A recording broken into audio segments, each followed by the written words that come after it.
Hi friends, welcome to our channel. నేను చాలా బాగున్నాను. మీరంతా ఎలా ఉన్నారు? ఈరోజు వీడియోలో విశేషం ఏంటంటే బంగారు బల్లి వెండి బల్లి కథ తెలుసు కదండి మీకు.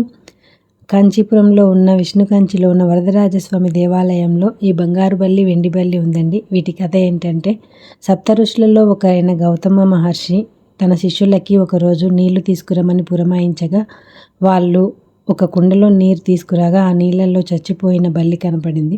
అప్పుడు అది చూసి ఆగ్రహించిన ఆ మహర్షి వారిని బల్లులుగా పుట్టమని శపిస్తారు.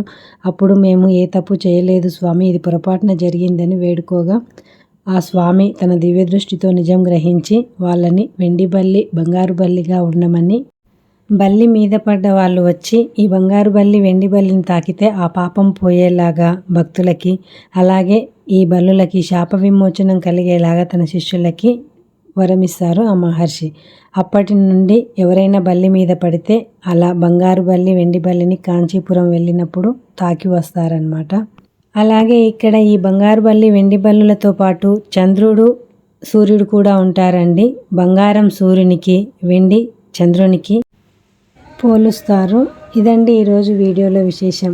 ఈ వీడియో నచ్చితే లైక్ చేయండి, షేర్ చేయండి. ఇలాంటి మరిన్ని వీడియోల కోసం మన ఛానల్ని సబ్స్క్రైబ్ చేసుకోండి. Thank you for watching.